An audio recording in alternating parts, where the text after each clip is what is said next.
Hello students, সবাইকে আমার YouTube চ্যানেলে স্বাগত জানাই। আজকে আমরা দেখব সিটেট এবং জেটেট বেঙ্গলি 2024-25। তো 2024 যে ডিসেম্বর 14 এবং 15 তারিখ দুদিন এক্সামটা থাকছে, ঠিক আছে। তার যে বেঙ্গলি যে পেপার থাকবে, পেপার 1 এবং পেপার 2, ক্লাস 1 to 5 এবং 6 to 8 দুটোতেই দুটো পেপার থাকে, ঠিক আছে। পেপার 1 to 5 এবং 6 to 8 দুটোতেই থাকে। পেপার 2 1 to 5 এবং 6 to 8 দুটোতেই থাকে, ঠিক আছে। পেপার দুটো থাকে, ফার্স্ট ল্যাঙ্গুয়েজ এবং সেকেন্ড ল্যাঙ্গুয়েজ দুটোই থাকে, ঠিক আছে। তো আজকে যে ক্লাসটা হবে মডেল সেট নাম্বার 2, এর আগে একটি মডেল সেট কিন্তু আমি আপলোড দিয়েছি অলরেডি। মাঝে যে আমাদের ঝাড়খণ্ডে যে চুনাও হলো, সেই চুনাওয়ের জন্য কিন্তু বাকি যে সেটগুলো দেওয়ার কথা ছিল সেগুলো কিন্তু কোনো কারণবশত সেগুলো হয়নি। আশা করছি কন্টিনিউ করব। এবং তার সাথে আমরা প্যাসেজ থাকবে, এবং প্যাসেজ একটা গদ্য এবং একটা পদ্য থাকবে। তার সাথে গদ্য এবং পদ্য থেকে 15 নাম্বার থাকবে টোটাল, আর এখান থেকে প্যাডাগোগির থেকে কিন্তু থাকবে 15 নাম্বার, ঠিক আছে। তাহলে আমরা ভিডিওটা শুরু করব। চ্যানেলে যারা নতুন এসেছেন অবশ্যই চ্যানেলটিকে সাবস্ক্রাইব করে থাকবেন।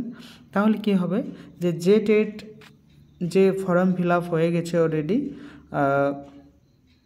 তাদের জন্য প্রায় 32-3 ভিডিও আপলোড হয়ে গেছে, ঠিক আছে। এবং তাদের সাথে নোটসও দেওয়া হয়। নেক্সট যে ভিডিও স্টার্ট হবে তখন ফোন নাম্বার দেওয়া থাকবে। যদি কারো জেটেটের বেঙ্গলি নোটস দরকার থাকে তাহলে সেইখানে কিন্তু যোগাযোগ করতে পারে হোয়াটসঅ্যাপ নাম্বারে, ঠিক আছে। তাহলে আমরা ভিডিওটা স্টার্ট করব।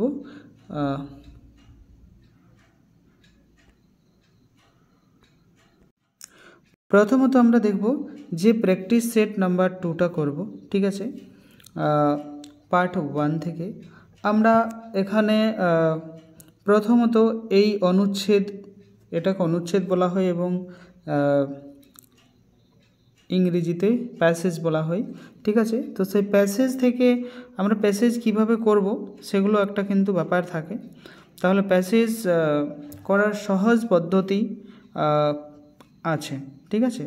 প্রথমে আমরা একবার সাদা শাফট যদি পড়ে নিই তাহলেও হবে, নাহলে 2 থেকে 3টি কোশ্চেনকে আমরাকে দেখতে হবে এবং তারপর সেটাকে করতে হবে।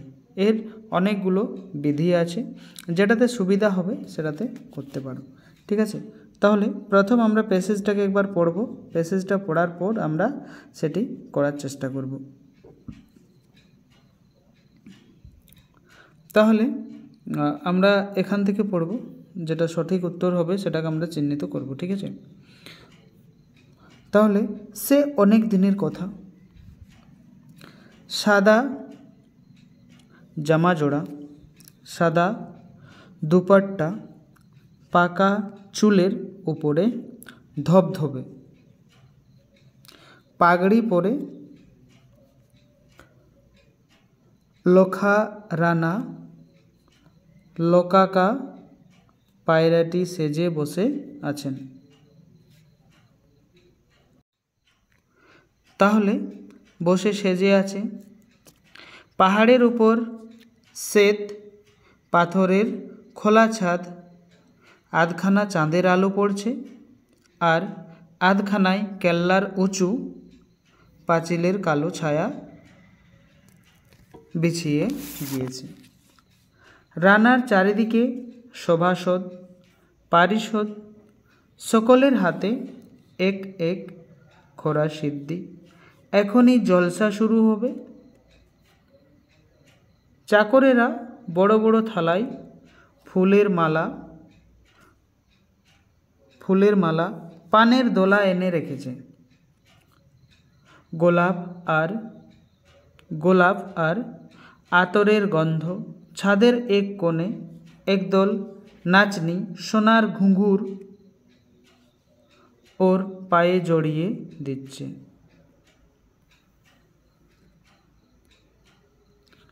এমন সময় রাজকুমার চণ্ডের সঙ্গে মাড়োয়ারের রাজকুমারীর বিয়ের সম্বন্ধ নিয়ে, তাহলে এটি বিয়ে বাড়ির সম্বন্ধ নিয়ে রণমল্লের দূত এসে উপস্থিত। রূপোর পাতে মোড়া একটি নারিকেল হাতে মাড়োয়ারের দূত এত বেশ একটু মোটা, তার উপর 11 কেজি থানের প্রকাণ্ড এক পাগড়ি বেঁধেছেন, আর তার আগে পেটটি এগিয়ে চলেছে। দূতকে দেখে লক্ষারানা অনেক কষ্টে হাসি চাপিয়ে, কিন্তু এই মানুষ লাঠিমটিকে একটু মস্করা করবার লোভ তিনি আর কিছুতেই সামলাতে পারলেন না। তাহলে এখান থেকে আমরা সেই কোশ্চেনগুলো করব। কোশ্চেনগুলো আমরা এখান থেকে স্টার্ট করব। এখানে ফার্স্ট যে কোশ্চেন রয়েছে, লক্কা পায়রাটি সেজে কোথায় বসে আছেন। তাহলে তিনি কোথায় বসেছিলেন পায়রাটি সেজে? না, আমরা যেভাবে সেটি পড়েছি সেভাবে কিন্তু আমরা দেখব যে সে কোথায় বসেছিল, না লক্ষারানা বসে আছেন। কোথায় বসে আছেন? লক্ষারানা। ঠিক আছে।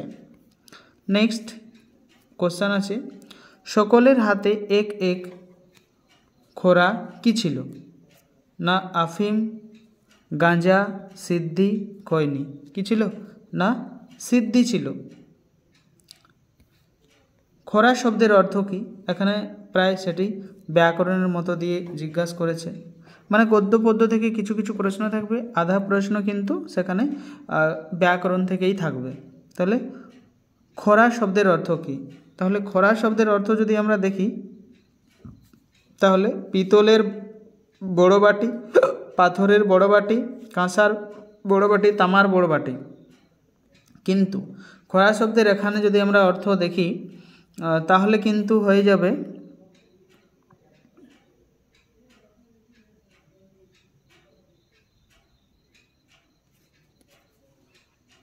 এক এক খোরা সিদ্ধি। তাহলে এক এক খোরা সিদ্ধি, একখানি জলসা শুরু হবে। তাহলে এখানে খোরা বলতে কিছু আমাদের এই টাইপের কিছু সামগ্রীর কথা বলা হয়েছে। ঠিক আছে। এক এক খোরা সিদ্ধি মানে আমরা যেমন গ্লাস বলি, তো সেই টাইপের কিছু আছে। তাহলে সেটি কি? না পাথরের বাটি, সেটি পাথরের বাটি ছিল। তারপরে দোনা শব্দের অর্থ, তাহলে দোনা শব্দের অর্থ যদি আমরা দেখি তাহলে দেখব আমরা দোনা শব্দের, তাহলে দোনা শব্দটি আমরা কোথায় দেখেছি? না দোনা শব্দটা আমাকে একবার দেখতে হবে, পড়া তো হয়েছে কিন্তু এখানে পানের দোনা এনে রেখেছে। ঠিক আছে। তাহলে এখানে তাহলে মালা এনেছে এবং পানের দোনা এনে রেখেছে, তার মানে কি বলতে চাইছে? না সেটি আমরা অপশন দেখব একবার। তাহলে সেখানে কলা পাতার ঠোঙা, তাল পাতার ঠোঙা, শাল পাতার ঠোঙা আর সেগুন পাতার ঠোঙা, তো কলা পাতার ঠোঙা হবে এখানে। ঠিক আছে। 5 নম্বর কি বলছে? মস্করা। মস্করা বলতে শেষের সময় আমরা সেটা দেখেছি, কিটা? মস্করা। তাহলে এখানে মস্করা। ঠিক আছে। তো মস্করা বলতে আমরা দেখব যে মস্করাটা কি? একটা পরিহাস, অপমান, রাগ বা নিন্দা। তো এটি আমরা পরিহাস করা, আমরা কাউকে নিয়ে এইভাবে মশকরা করতে পছন্দ করি, মানে কাউকে নিয়ে আমরা ইয়ার্কি ঠাট্টা যেটা করা হয় সেই ধরনেরই মশকরা বলা হয় সেটাকে, ঠিক আছে। মানে সেটা আমরা র্যাঙ্কিং যেটা বলা যায় সেইভাবে সেটাকে করা হয়, ঠিক আছে। 11 কেজি, তো 11 কেজিটা কী ছিল সেটি একবার আমরা দেখব না। 11 কেজিটা যদি আমরা দেখি তাহলে কি ছিল, আমরা 11 কেজিটা একবার দেখি।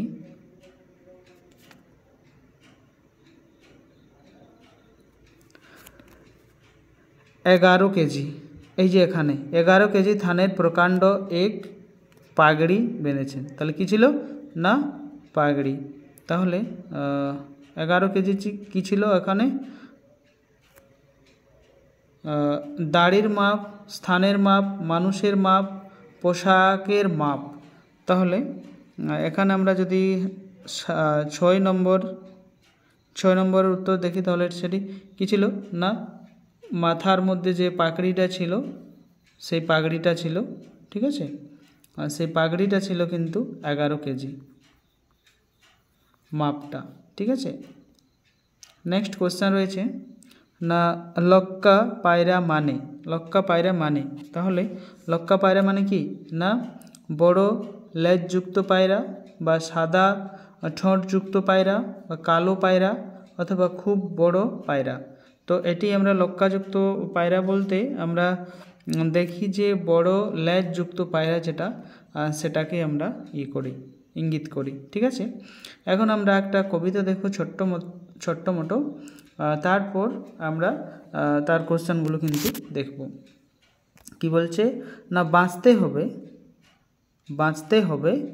বাঁচার মতন, বাঁচতে হবে বাঁচার মতন, বাঁচতে বাঁচতে এই জীবনটা গোটা একটা জীবন হয়ে জীবন্ত হোক, আমি কিছুই ছাড়ব না এই রোদ ও বৃষ্টি, আমাকে দাও ক্ষুধার অন্ন, শুধু যা নয় নিছক অন্ন, আমার চাই সব লাবণ্য, নইলে গোটা দুনিয়া খাবো,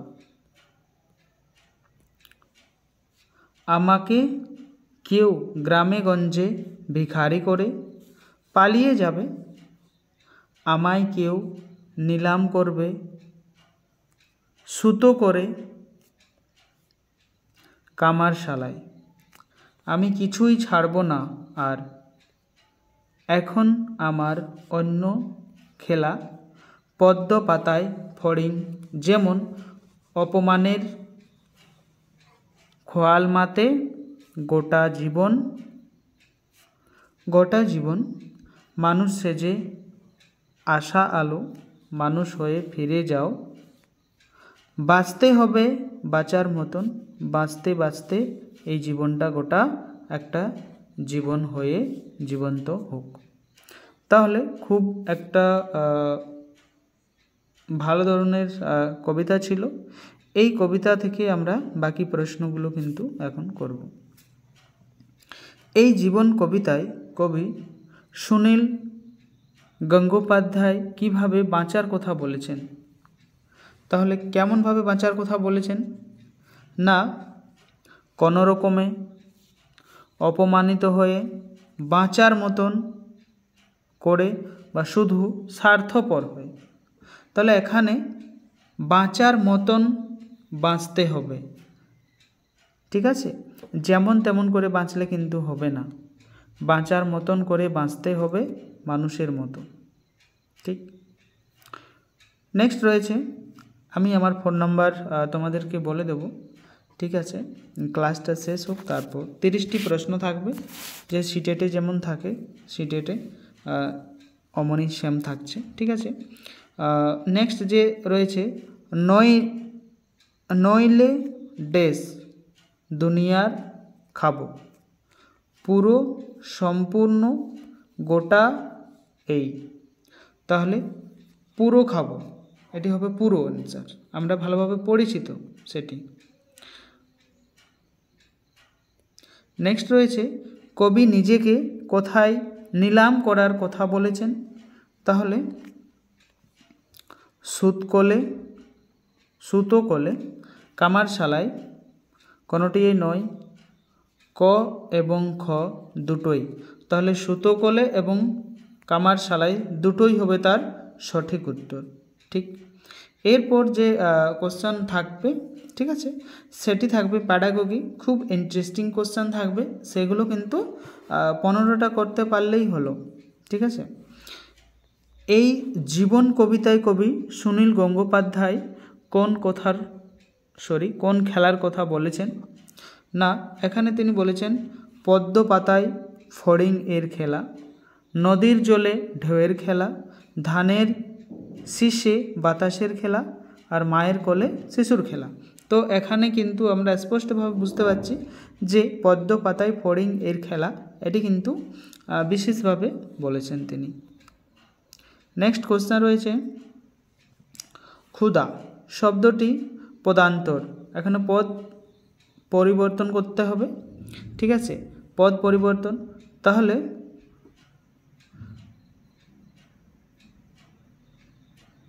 এখানে আমরা 12 নম্বর প্রশ্ন দেখব। ক্ষুধার্ত,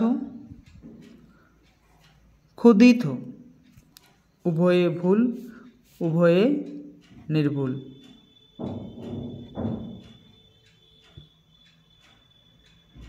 উভয়ে নির্ভুল, তাহলে সঠিক উত্তর হবে কিন্তু উভয়ে নির্ভুল।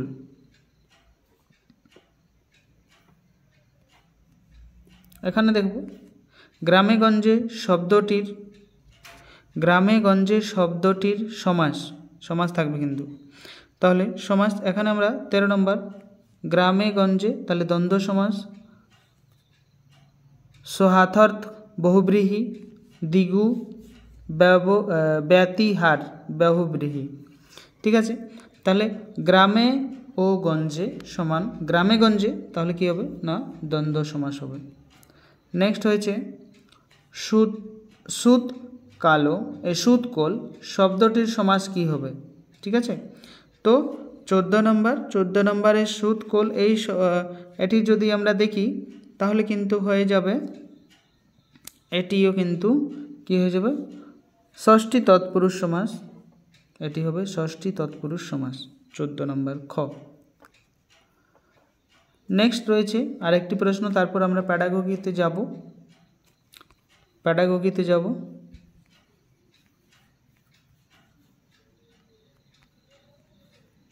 ঠিক আছে, কি বলছে না সুনীল গঙ্গোপাধ্যায়ের লেখা প্রথম কাব্যগ্রন্থ কোনটি? ঠিক আছে, এই ধরনের প্রশ্নগুলো কিন্তু থাকে প্রায়। তাহলে এখানে 15 এর হবে একা এবং কয়েকজন, নীল অন্ধকার উভয়ে কোনটি নয়। তো একা এবং কয়েকজন এটি হবে তার প্রথম, তারপরে কিন্তু বাকি। তাহলে এখন আমরা পার্ট 1 থেকে 15টি কোশ্চেন দেখে নিলাম। ঠিক আছে, এখন আমরা পার্ট 2, ঠিক আছে, यानी কি বিতে আমরা দেখব। তাহলে প্রথম যে কোশ্চেনটা রয়েছে, একটু জুম করে নিই তাহলে ভালো হয়, সবার দেখতে সুবিধা হবে, একটু বড় হবে লেখাগুলো। একজন অপরের আচরণ লক্ষ্য করে তাকে নকল করে, মানে ক্লাসরুমে যখন আমরা দেখি তো একটি বাচ্চা অপর বাচ্চাটিকে কি করছে না তার যে আচরণ সেটি লক্ষ্য করছে, অবজার্ভ করছে, একে আমরা কি বলবো? ঠিক আছে, উপকরণ, অনুসরণ, উৎপাদন, অনুকরণ, কি বলবো আমরা সেটাকে? তাহলে আমরা সেটাকে অনুকরণ বলবো, অবজার্ভ করা, দেখা। ঠিক আছে, তাহলে শিক্ষার্থীদের জন্য ভাষা শেখার উপযুক্ত স্তর কোনটি? যখন শিক্ষার্থীরা ভাষা শেখে তখন ভাষা শেখার যে উপযুক্ত স্তর, সে স্তরটা কোনখান, মানে কোনখানে বাচ্চারা ভালোভাবে ভাষা শিখতে পারে? তাহলে প্রাক প্রাথমিক মানে প্রাথমিকের আগে বা প্রাথমিক মানে 1 থেকে 5 পর্যন্ত, মাধ্যমিক অথবা সবগুলি, সব জায়গা থেকেই ভাষা শেখে, কিন্তু কি বলেছে না শিক্ষার্থীদের জন্য ভাষা শেখার উপযুক্ত স্তর বলেছে। ঠিক আছে, ও সবসময় শিখে ভাষা, ঠিক আছে, কিন্তু উপযুক্ত স্তর যদি আমরা বলি তাহলে কিন্তু হয়ে যাবে তার সঠিক উত্তর প্রাথমিক। ঠিক আছে, নেক্সট রয়েছে শোনার মাধ্যমে শিখন সফল করে তোলে। শোনা, লিসনিং। ঠিক আছে, যখন আমরা শুনি তখন আমরা কিভাবে সেটাকে শিখন যেটা হয় সেটা কিভাবে আমরা সেটা গ্রহণ করতে পারি। তাহলে আমরা দেখব বলার দক্ষতাকে, পড়ার দক্ষতাকে, লেখার দক্ষতাকে, একই সঙ্গে বলা, পড়া এবং লেখার দক্ষতাকে। তাহলে আমরা শোনার মাধ্যমে শিখনের সফল করে তুলতে পারি যদি আমরা একই সঙ্গে বলা, পড়া এবং লেখা, এই 3টি বিষয় যদি আমরা সঠিকভাবে সাথে সাথে করতে পারি তাহলে কিন্তু আমরা খুব ইজিলি সেটাকে করতে পারব। ঠিক আছে,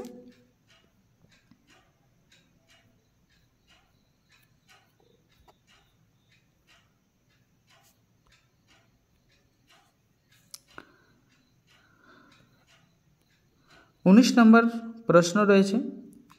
19 নম্বর প্রশ্ন কি বলছে, শিক্ষিকা ক্লাসে গিয়ে চক ও ব্ল্যাকবোর্ড ব্যবহার করতে খুব ভালোবাসেন। আপনারাও শিক্ষক বা শিক্ষিকা, সবার কিন্তু এক রকমের ধারণা থাকে না। কেউ গিয়ে বাচ্চাদের সাথে প্রথমে কথোপকথন করে, বার্তালাপ করে বিভিন্ন রকমের, তারপর তাদের ক্লাস স্টার্ট হয়। কিন্তু এখানে আমরা দেখছি যে চক ও ব্ল্যাকবোর্ড ব্যবহার করতে খুব ভালোবাসেন। কবিতা পড়ানোর জন্য, সময় নষ্ট করার জন্য, কিছু লেখার জন্য, কিছু বিশ্লেষণ করার জন্য। তাহলে আপনাদের উচিতে আপনারা কি করতে পারেন, চক এবং ব্ল্যাকবোর্ড কিসের জন্য ব্যবহার করতে চান। ঠিক আছে, তো আমরা কিছু লেখার জন্য ব্ল্যাকবোর্ডের ব্যবহার করতে চাই। আমরা কিছু জিনিসকে বিশ্লেষণ করব, তো আমাদের চক এবং বোর্ডের দরকার নাও হতে পারে। সময় নষ্ট করার জন্য নয়। আমরা কেন সময় নষ্ট করব? পড়াতে গিয়ে কি আমরা সময় নষ্ট করব না। কবিতা পড়ানোর জন্য আমরা নাও করতে পারি। কবিতা আমরা গানের সুরে বা বিভিন্ন রকম অঙ্গভঙ্গিতে আমরা সেটা পড়াতে পারি। ঠিক আছে, তো কিছু লেখার জন্য আমরা বিশেষ করে চক এবং ব্ল্যাকবোর্ডকে ব্যবহার করতে পারি। নেক্সট রয়েছে 20 নম্বর, খোকা গেল মাছ ধরতে তীর নদীর কূলে।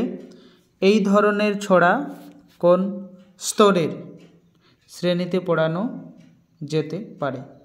এই যে খোকা গেল মাছ ধরতে তীর নদীর কূলে, এই ছড়াটি কোন ধরন বা কোন শ্রেণীতে পড়ানো উপযুক্ত? আমরা কি ক্লাস 10-এ গিয়ে এই ধরনের পড়াবো? না গ্র্যাজুয়েশন লেভেলে পড়াবো?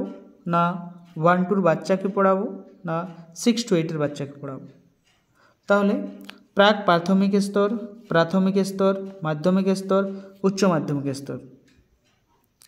তাহলে 20 সঠিক উত্তর হিসেবে প্রাক প্রাথমিক, যারা এখনও ক্লাস 1-এ আসেনি, যেটা বাল বাটিকা মানে আঙ্গনবাড়িতে যে শিক্ষা দেওয়া হয় সেখানে গিয়ে আমরা এই ধরনের কবিতা কিন্তু বাচ্চাদেরকে পড়াতে পারি।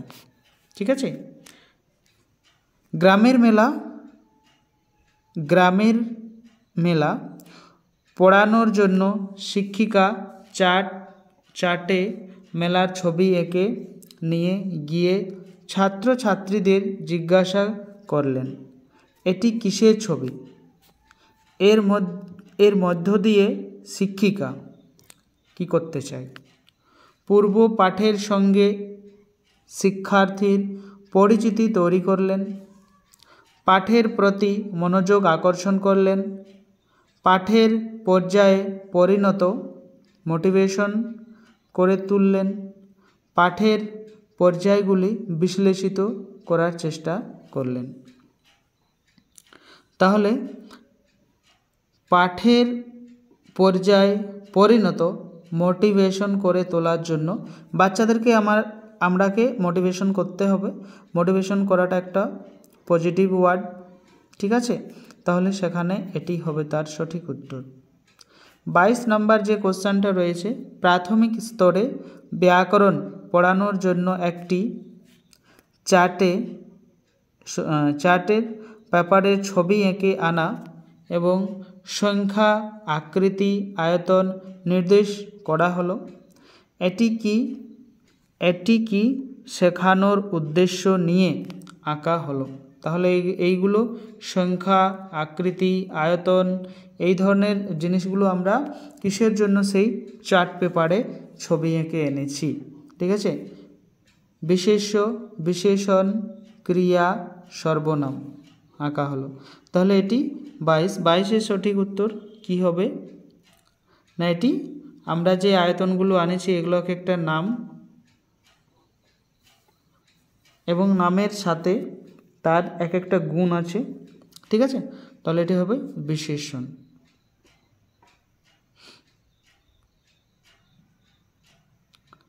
নেক্সট আমরা কোশ্চেন দেখব, প্রাথমিক স্তরে শিশুদের শব্দ নিয়ে খেলা ওয়ার্ড গেম নামক বেশ কার্যকরী পদ্ধতিটি শিশুর কি হবে? শব্দ সচেতনতা বাড়ায়, বর্ণ সচেতনতাটা বাড়ায় এবং অক্ষর সচেতনতা বাড়ায় অথবা বাক্য সচেতনতাটা বাড়ায়। তাহলে এখানে কি হয় ওয়ার্ড গেমের মধ্যে? ওয়ার্ডের আমরা কি শিখতে বাচ্চারাকে দেখি, কি শিখতে পারে তারা খুব সহজেই কি শিখতে পারে? তাহলে তারা শব্দ সচেতনতাটা তারা বাড়ায়, যে যখনই আমরা তার সামনে সেই ওয়ার্ডটি রাখবো তখন কিন্তু সেই শব্দটা বাচ্চারা ওয়ার্ডটা খুব জলদি বলতে পারে। এটি আপেল, এটি গ্রেপস, এটি কেট, এইভাবে লেখা থাকে তো সেই কার্ডগুলোতে, তো সেইগুলো বাচ্চারা দেখে করে ফটফট বলতে পারে, জলদি বলতে পারে, ঠিক আছে? বাংলা বর্ণমালা শেখার ক্ষেত্রে প্রাথমিক স্তরে শিশুদের চোখ এবং কান উভয় ইন্দ্রিয়ের কাছে সবথেকে বেশি আবেদনপূর্ণ হয়ে উঠতে পারে কোন শিক্ষা সহায়ক উপকরণ? তাহলে এইগুলো কোন শিক্ষা সহায়ক বর্ণমালা যে শেখে সেখানে ক্লাস 1-এর আগে যে শেখা হয় বা শেখানো হয় সেইগুলো কি হয়? তো শ্রাব্য উপকরণ, দৃশ্য উপকরণ, দৃশ্য শ্রাব্য উপকরণ সবগুলি। তাহলে 24 নম্বরের সঠিক উত্তর হবে আমরা দৃশ্য এবং শ্রব্য, আমরা দেখতেও পাই এবং শুনতেও পাই। সেই অনুসারে একটি দেওয়া আছে, যদি এখানে সবগুলি না রেখে ক এবং খ থাকতো তবুও কিন্তু এটি সঠিক হতো, কিন্তু দুটোই দরকার, আমাদের দেখাও দরকার এবং শোনাও দরকার, ঠিক আছে? 25 নম্বর, মাতৃভাষা শেখার প্রাথমিক এবং প্রাথমিক স্তরের শিক্ষার্থীদের ক্ষেত্রে শোনা লিসনিং কার্যটি কোন ছাড়াও নির্ভর করে? ঠিক আছে, চোখের উপর, কান ও চোখের উপর, মাথার উপর, মস্তিষ্কের উপর। তাহলে কোনটি ছাড়া আমরা এই কাজগুলো কিন্তু করতে পারি, ঠিক আছে? 25 নম্বর, তাহলে মস্তিষ্ক ছাড়া আমাদের কান এবং চোখ উভয়েই কিন্তু আমাদের দরকার। তারপর থাকছে 26 নম্বর, নিম্নলিখিত কোনটি রবীন্দ্রনাথ প্রথম প্রবর্তন করেন। দ্রুত পঠন, অনুবাদ, বৃত্তি শিক্ষা সবগুলি। 26 সঠিক উত্তর হয়ে যাবে দ্রুত পঠন।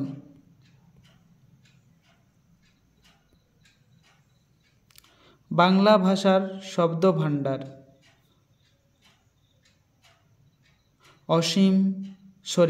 সসীম, অসীম, সামান্য ও বিধিবদ্ধ।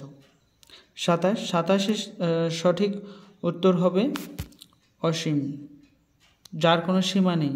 ঠিক আছে, একটার পর একটা আমরা লেটারকে বা বর্ণকে যোগ করেই যাব, তো একটি শব্দ বার হবে এবং তার অর্থ কিন্তু অন্য অন্য হয়ে যাবে। নেক্সট আমাদের কোশ্চেনটা আমরা দেখব 28 নম্বর কোশ্চেন। কিন্ডারগার্টেন শিক্ষা পদ্ধতিতে ফ্রোয়েল কেন ভাষা শিক্ষার উপর গুরুত্ব আরোপ করেছেন? ফ্রোয়েল কেন ভাষা শিক্ষার উপর গুরুত্ব সেটি আরোপ করেছেন? তাহলে এখানে আমরা দেখব ভাষা হলো সাংস্কৃতিক ভাব যার মাধ্যমে শিশু নিজেকে বিশ্ব সত্তার সঙ্গে একীভূত করতে পারে। অনেকটা ঠিক বোঝা যাচ্ছে, পরের অপশানগুলো দেখা যাক। ভাষার মাধ্যমে শিশু বস্তু জগতের সঙ্গে পরিচিত হয়। ভাষার মাধ্যমে শিশু প্রকৃতির সঙ্গে পরিচিত হয়। ভাষার মাধ্যমে শিশু মনোজগতের সঙ্গে পরিচিত হয়। তাহলে বিশেষ করে এখানে কিন্তু তার সঠিক উত্তর হয়ে যাবে ক। ভাষা হলো সাংস্কৃতিক ভাব, এটি একটি সাংস্কৃতিক নিজের সংস্কৃতিকে নিজের মতো ভাষা থাকে, তারা নিজের মতো করে বলে। ঠিক আছে, যার মাধ্যমে শিশু নিজেকে বিশ্ব সত্তার সঙ্গে একীভূত করতে পারে। তাহলে সব কিছুর সাথে কিন্তু সে মিলিয়ে নিতে পারে সেই ভাষার মাধ্যমে। আজকে দুটো প্রশ্ন রয়েছে লাস্ট। বাংলা ভাষার মাধ্যমে শিশুর সুকুমার বৃত্তিগুলির বিকাশ হয়। সুকুমার বৃত্তির উদাহরণ হলো, তাহলে সুকুমার বৃত্তির উদাহরণ কি? দয়া, মায়া, মমতা প্রভৃতি। গল্প পড়া, ছবি আঁকা, মৌলিক সাহিত্যিক সৃষ্টি, শিশুর চরিত্র গঠন। ঠিক আছে, তাহলে 29 এর সঠিক উত্তর কি হবে না দয়া, মায়া ও মমতা, এইগুলো। নেক্সট আমার নাম্বারটা আমি দিয়ে দিচ্ছি 9199154669। এটিতে হোয়াটসঅ্যাপ মেসেজ করে তার ডিটেলস জেনে নিতে পারো। ঠিক আছে, সিটেট এবং জেটেটের মডেল সেট এবং জেটেটের পুরো নোটস আমি দিয়েছি, তার প্রায় 35 ভিডিও আপলোড হয়ে গেছে অলরেডি। ঠিক আছে, তো সিটেটের জন্য কিছুগুলো দিয়ে দিচ্ছি এবং এটা জেটেটেরও কাজে হবে। ঠিক আছে, তাহলে পশ্চিমী বিহার, ঝাড়খণ্ডের প্রান্তিক অঞ্চলে, পশ্চিমবঙ্গ, বাংলাদেশ, আসামের কাছাড় উপত্যকা নিয়ে যে ভাষা সম্প্রদায় অঞ্চল সেটি হলো বাংলা, হিন্দি, আসামিয়া, মগধি, প্রাকৃত। তাহলে কোন ভাষাটা বেশি চলছে? 30, সেটি হচ্ছে বাংলা। ঠিক আছে, তাহলে আজকের মতো ক্লাসটা এখানেই শেষ করব। থ্যাংক ইউ সবাইকে পুরো ভিডিওটা শেষ পর্যন্ত দেখার জন্য। ভিডিওটি শেয়ার করে দাও যারা সিটেট দিচ্ছে এবং পেপার 1 পেপার 2তে বাংলা রেখেছে। ঠিক আছে, তাদের অনেকটাই হেল্পফুল হবে। থ্যাংক ইউ সবাইকে ভিডিওটা পুরো দেখার জন্য, ধন্যবাদ।